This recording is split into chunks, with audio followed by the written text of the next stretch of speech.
Star Wars The Force Unleashed. I'm gonna be honest, whenever I play this game, it always brings me back to a much simpler time. A time where I didn't have to think too much about combos and dodge rolling and more or less just beating the hell out of your all the stormtroopers and every opponent that you had. I can't really complain, it was a really great time. But going back every time to play it now, it always makes me wonder why this game never got some sort of remaster or was able to just get a third game. The game itself is still really enjoyable for a lot of reasons, and I'll dive into them really quickly here, but it just always kind of blew my mind. Like, we got so many different kind of remakes and remastered, and this was just never one of them. And I know it's always difficult to go back to older games and redo them, because between older technology, it's not always the easiest. But the question for today is, does these games deserve a remaster? Which is an astounding yes. However, since we don't have a remaster for them, my biggest question is, should you be playing these games in 2023? While that's still an astounding yes, I do believe that you should be aware of how these games were made. Because going back to replay them, it has a lot of jank in them, and I'm not even gonna joke about that. The Force Unleashed dropped in 2008, during what I like to call the edgy version of gaming, where we had games like Prototype, games like The Force Unleashed, games like Dark Void, games like Dark Sector, The Darkness, this big era of just pushing these slightly more mature games for an audience that was growing older. Which was great because The Force Unleashed fit right into the mold.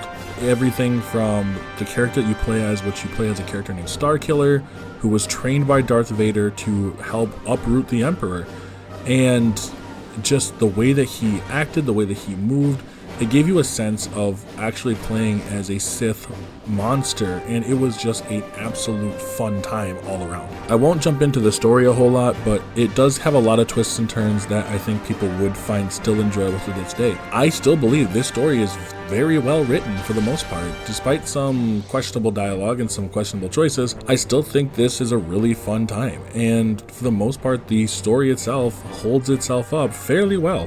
Graphically, the game itself is a little bit on the more muddier side. You can definitely see the aging. The 360 compared to any device we have now is pretty much obsolete. Most phones now are stronger than the 360 era, so you can only imagine what it would look like now. However, I will be honest, at that time, everything looked pretty cool. Going to different worlds like Raxus Prime and Felucia was just an absolute joy to see because we never got to venture into those worlds before. So for a lot of us as gamers, this was just an absolute gem just to be able to play. The story itself I couldn't give any more props to, but when it comes to the gameplay, it's very hit or miss. Starting off with your basic swordplay, this game is not very complicated.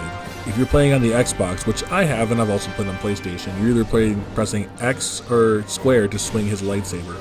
Now, Starkiller's lightsaber is held backwards, which I always thought was absolutely awesome, and I believe when I looked it up, it said it was like an assassin-style hold, which was perfect for someone of his unique skill set. When you first start out, you end up with two powers, Force Grip and Force Push, but later on you get abilities like Force Lightning, Saber Throw, Lightning Shield, and Force Repulse.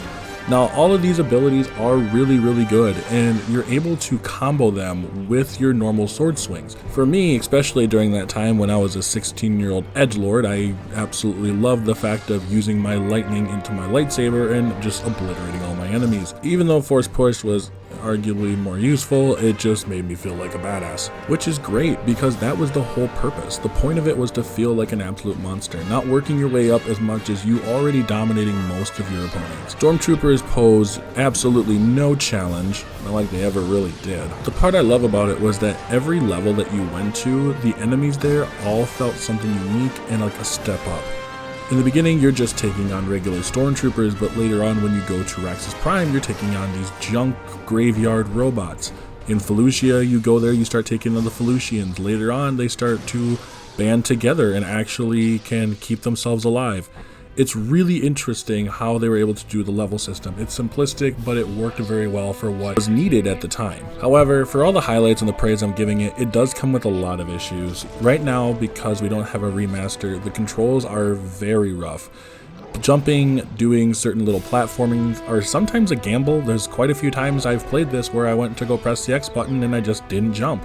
There's plenty of times where I tried to use Force Grip and it wouldn't work. This game was absolutely prone to stun lock. If you happen to get knocked over by a shockwave attack or anything like that, just be prepared to get absolutely obliterated. This game did not take itself very lightly, and when it came to falling to the ground, you were as good as dead. The targeting itself is very, very gimmicky. I mean, basically I had to just use force push most of the time because it was the easiest way just to deal with people. Now, I'm not saying that those are all terrible, but for the most part, that's something to expect. Enemies are also not the brightest. A lot of times when you're fighting characters like the Felucians or even Stormtroopers, they'll just kind of stand there. They don't really rush to cover.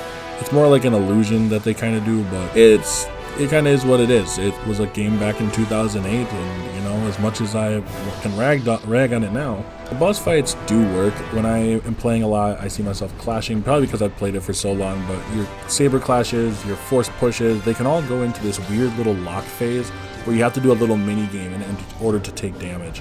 And overall, that's just really, really fun. It's really, really engaging, and when you get down towards a low health, they'll enter into a QTE cutscene that allows your character, Starkiller, just to be an absolute monster. There's a lot of secrets to collect, there's a lot of holocrons and upgrades you can get. It's really, really fun. Hell, this game even has a cheat code mode. I mean, I miss those. But this game is really fun for me in terms of the nostalgic range. Can I go back and replay this game? Yeah, I can. Am I going to be kind of upset with how janky it is?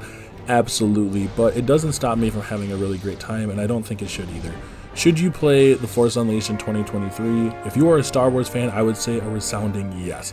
Now, if you are not a Star Wars fan, I don't know if you might actually like this, but either way, I think it's a good time. Alright, that's all I got for today. Be sure to like, comment, subscribe, all that good stuff. Be sure to check out my other socials, all down in the description below. With that being said, I'm Taylor from AfrofishOG, and I will catch you in the next one.